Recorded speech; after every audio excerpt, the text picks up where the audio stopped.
जय श्री कृष्ण। यहाँ प्रस्तुत है महाभारत युद्ध में भाग लिया एक योद्धा जिसका महानता, धर्म और महाभारत युद्ध का भावनात्मक भी है और रणनीति व प्रतिज्ञा से भरा हुआ भी।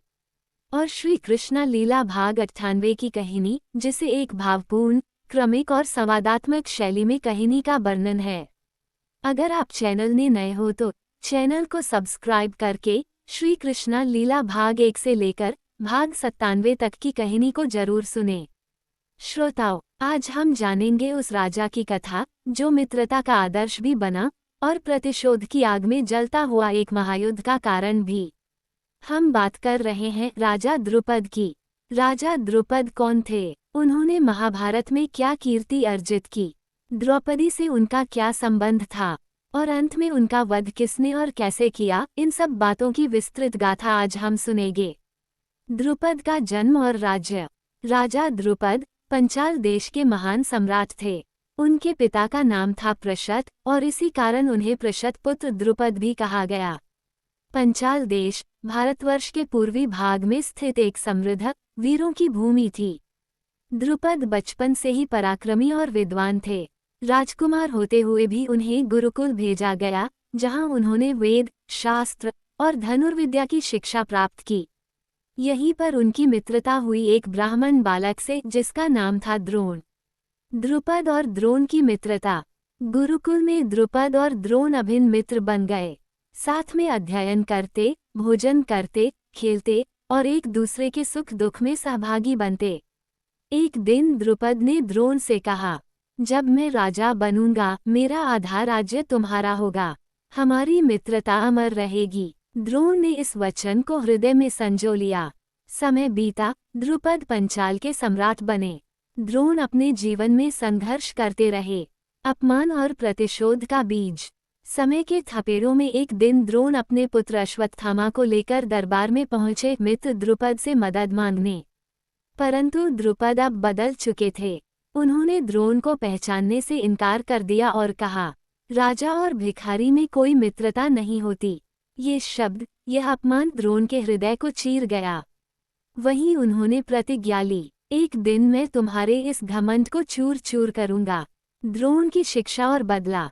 इसके बाद द्रोण हस्तिनापुर गए और वहां के राजकुमारों को शस्त्र विद्या सिखाई, जिनमें पांडव और कौरव भी थे। उनका प्रिय शिष्य बना अर्जुन। जब शिक्षा पूरी हुई तब द्रोण ने गुरुदक्षिणा में मांगा, राजा द्रुपद को बंदी बनाकर लाओ। अर्जुन ने अकेले ही पंचाल में घुसकर द्रुपद को हराया और बंदी बनाकर द्रोण के समक्ष लाया। द्रोण ने आधा राज्य छीन लिया और आधा द्रुपद को लौटाकर कहा, अब हम बराबर हैं, अब मैं तेरा मित्र हूँ। लेकिन द्रुपद के लिए यह हार अपमान से भी बढ़कर थी। उनके मन में अब बदला लेने की आग जल उठी। यज्ञ और संतानों का जन्म। द्रुपद ने एक भयानक यज्ञ किया। उद्देश्य था, 1. ऐसा पुत्र पाना जो द्रोण को युद्ध में मारे। 2. ऐसी पुत्री पाना जिसका विवाह उस महान धनुर्धर से हो जो कौरवों को पराजित कर सके। यज्ञ से निकले धृष्टद्युम्न अग्नि से उत्पन्न योद्धा, द्रोणाचार्य वध के लिए नियत। द्रौपदी कृष्णवर्णा, अग्निकन्या, सौंदर्य की प्रतिमूर्ति, जिसे स्वयंवर में अर्जुन ने जीता। द्रुपद की यह संतानें उनकी प्रतिशोध की अग्नि की संतानें थीं। द्रुपद और द्रौपदी का संबंध। द्रौपदी द्रुपद की पुत्री थीं। उन्हें अग्निकुंड से प्राप्त किया गया था, इसलिए उन्हें यज्ञसेनी भी कहा जाता है। द्रुपद ने द्रौपदी को एक ऐसी कन्या के रूप में पाला जो केवल राजनीतिक विवाह का साधन नहीं बल्कि उनके अपमान का प्रतिशोध बन सके। उन्होंने उसका स्वयंवर रचाया। वहां अर्जुन ने धनुष तोड़ा, मछली की आंख भेदी और द्रौपदी को जीता। इस विवाह से पांडव और पंचाल एक हो गए। द्रुपद ने पांडवों को छाया दी जब वे वनवास में थे। महाभारत युद्ध में द्रुपद की भूमिका। महाभारत युद्ध छिड़ा। पांडवों की ओर से द्रुपद, उनका पुत्र धृष्टद्युम्न और समस्त पंचाल सेना शामिल हुई। द्रुपद युद्ध में वृद्ध हो चुके थे, किंतु उन्होंने अपनी संपूर्ण शक्ति से पांडवों की सहायता की। उनका राज्य, उनकी नीतियां, उनकी कूटनीति पांडवों के पक्ष को शक्तिशाली बनाने में सहायक रहीं। उन्होंने अपने बेटे को सेनापति बनाकर द्रोण के सामने उतारा। एक पिता की प्रतिशोध की चरम सीमा यही थी। द्रुपद का वध कौन और कैसे किया? जब युद्ध का 10वां दिन आया तो भीष्म पितामह बाणों की शैया पर चले गए। कौरवों की नई रणनीति के तहत द्रोणाचार्य को सेनापति बनाया गया। अब द्रुपद और द्रोण, दो पुराने मित्र, अब दो प्रतिशोधी योद्धा आमने सामने थे। द्रोण ने एक विशाल आक्रमण में पंचाल सेना पर धावा बोला।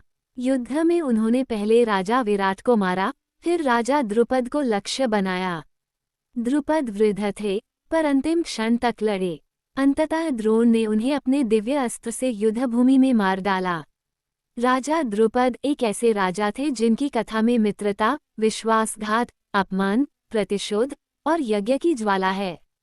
उन्होंने अपमान सहा, फिर उसे सहन न कर सके। उन्होंने संतानों को उस बदले की अग्नि में जन्म दिया। उनकी पुत्री द्रौपदी महाभारत युद्ध का केंद्र बनी। उनका पुत्र धृष्टद्युम्न द्रोणाचार्य का संहारक बना, और वे स्वयं उसी द्रोण के हाथों मारे गए जिसे कभी अपना सखा कहा था। द्रुपद की यह गाथा बताती है कि मनुष्य का सबसे बड़ा शत्रु घमंड और प्रतिशोध होता है। मित्रता का अपमान युद्ध की आग में बदल सकता है। श्रोता मित्रों, द्रुपद का जीवन एक प्रतीक है कर्तव्य और आत्मा की आवाज के बीच की खींचतान का। वह योद्धा था, रथी था, राजा था, लेकिन अंत में वह मनुष्य था जो धर्म निभाने की चाह में स्वयं टूट गया। दोस्तों, श्री कृष्णा लीला भाग 98 की कहानी समाप्त हो गया है। अगर आप भाग 99 की कहानी को सुनना चाहते हैं तो हमारे चैनल के साथ बने रहें। जय श्री कृष्णा।